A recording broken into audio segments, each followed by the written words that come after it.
Difficulty in English language acquisition. English language acquisition is easy in some aspects, such as the simplicity in inflections and gender discussed earlier lectures. It has evolved in such a way that features have been simplified. However, there are aspects in which it poses some difficulty for foreign learners. Idiomatic phrases. One is the oversimplification of the inflections that leads to a lot of complication in the use of idiomatic phrases. Since idioms are peculiar to one language, therefore learners with different native languages have a problem in understanding and learning them. For instance, German use the phrase "für ein Mann", what for a man, which in English can be spoken as what kind of a man. Moreover, in French it is said "il fait froid", it makes cold, and in English it is said it is cold. Another example is the use of fast in go fast. This poses a great problem for foreign students to understand the concept built up coming to a cultural difference of the native speakers. Spelling and pronunciation. The lack of correspondence between the spelling and pronunciation of the words in English language raises problems for English language speakers and learners. For instance, words such as catch and knowledge, etc., have many silent alphabets in them.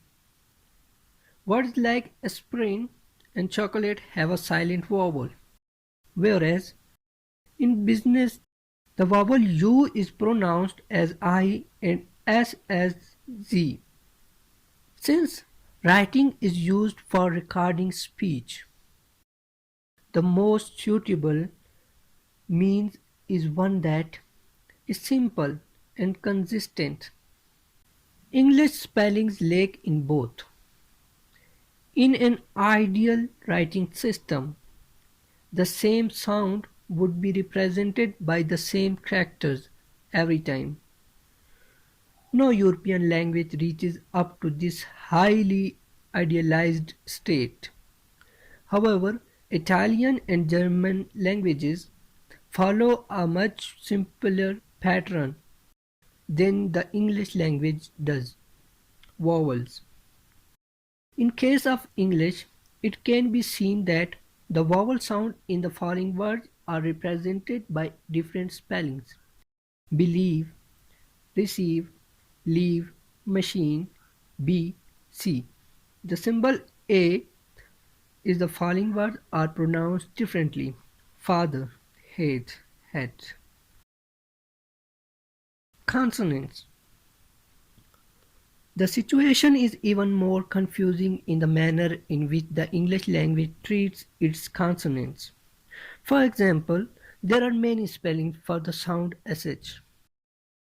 This can be seen in the following words: shoe, sugar, issue, nation, suspicion, ocean, nauseous, conscious, chaperon, chest, fuchsia, shaw. This extreme case of the sound sh shows how far removed the English language is from simplicity and consistency in terms of spellings and pronunciation. The reason behind such diversity and inconsistency will be dealt with the preceding lectures. This highlights the fact that students of English language waste unnecessarily long hours to learn these spellings. Although some argue that the pronunciation helps trace the etymology, origin of the words, and thus makes it easy for the foreign learners to understand.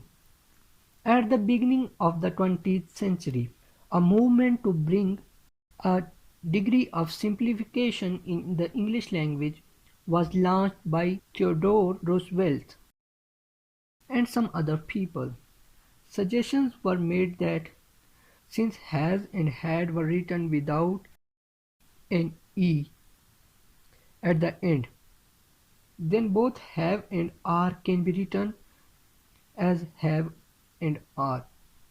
But since the I and the senses are so used to adding that unnecessary E, this may be an option for the future.